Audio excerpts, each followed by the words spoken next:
കുടുംബകോടതി വിഷയങ്ങളുമായി ബന്ധപ്പെട്ട് വരുന്ന പുതിയൊരു വീഡിയോയിലേക്ക് എല്ലാവർക്കും സ്വാഗതം. വീഡിയോ കാണുന്ന ആർക്കെങ്കിലും കുടുംബകോടതി വിഷയങ്ങളുമായി ബന്ധപ്പെട്ട് എന്തെങ്കിലും സംശയങ്ങളുണ്ടെങ്കിൽ കോൺടാക്ട് ചെയ്യാം. WhatsApp number +91 79 94 97 14 19.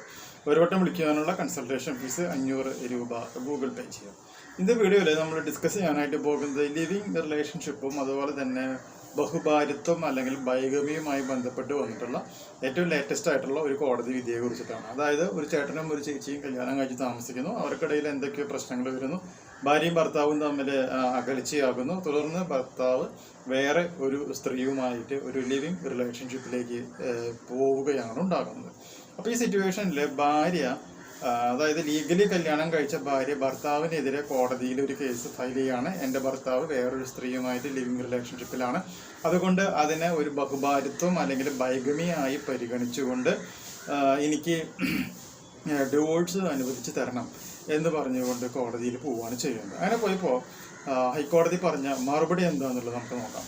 അതായത് ലിവിങ് ബന്ധം ബഹുഭാര്യത്വമല്ല എന്നാണ് കോടതി പറഞ്ഞത്. കാരണം ലിവിങ് റിലേഷൻഷിപ്പിൽ പോകുന്ന ആൾക്കാർ ഒരിക്കലും എന്ത് ചെയ്യുന്നില്ല, ലീഗലി കല്യാണം കഴിക്കുന്നില്ല, അവർ ഒരുമിച്ച് താമസിക്കുക മാത്രമേ ചെയ്യുന്നുള്ളൂ.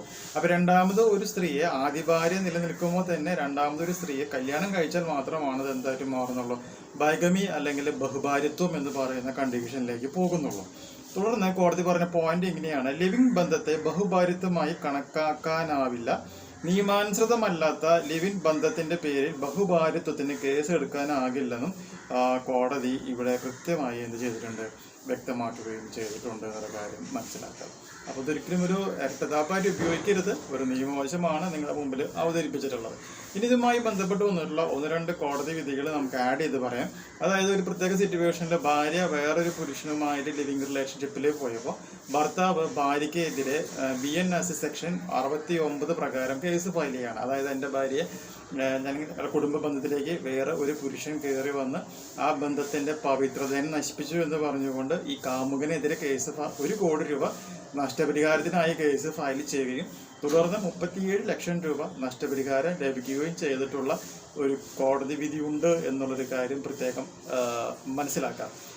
അടുത്ത പ്രധാനപ്പെട്ട ഒരു പോയിന്റ് എന്ന് പറയുന്നത്, ബഹുഭാര്യത്വം ഉണ്ട് എന്ന് തെളിഞ്ഞു കഴിഞ്ഞാൽ അതെന്താണ്, ഡിവോഴ്സ് കിട്ടാനായിട്ടുള്ള ഒരു ഗ്രൗണ്ടായിട്ട് പരിഗണിക്കാനായിട്ട് സാധിക്കും എന്നുള്ളൊരു കാര്യം മനസ്സിലാക്കുക. ഇനി ഡിവോഴ്സ് കഴിഞ്ഞിട്ട് ഭർത്താവിൻ്റെ കയ്യിൽ നിന്ന് മെയിൻ്റനൻസ് മേടിച്ചു കൊണ്ടിരിക്കുന്ന ഒരു ഭാര്യ ഇതുപോലെ ഒരു ലിവിങ് റിലേഷൻഷിപ്പിലേക്ക് പോവുകയാണ്. ആ പോകുന്ന കാര്യം കോടതിയെ തെളിവ് സഹിതം ഭർത്താവിനെ അറിയിക്കുവാൻ സാധിക്കുകയാണ് എന്നുണ്ടെങ്കിൽ ഭാര്യയുടെ മെയിൻ്റനൻസ് എമൗണ്ട് കോടതിക്ക് കട്ട് ചെയ്ത് കളയുവാനായിട്ട് അല്ലെങ്കിൽ നിഷേധിക്കുവാനായിട്ടുള്ള അവസരം ഉണ്ട് എന്നുള്ള ഒരു കാര്യം പ്രത്യേകം മനസ്സിലാക്കാം. അതുപോലെ തന്നെ ഭാര്യയും ഭർത്താവും തമ്മിൽ കേസ് നിൽക്കുമ്പോൾ തന്നെ ഭാര്യ ലിവിങ് റിലേഷൻഷിപ്പിലേക്ക് പോവുകയും ഭർത്താവിൻ്റെ കയ്യിൽ നിന്ന് താൽക്കാലിക ചെലവിനുള്ള തുക മേടിക്കുകയും ചെയ്യുന്നുണ്ട് എന്ന് വിചാരിക്കുക.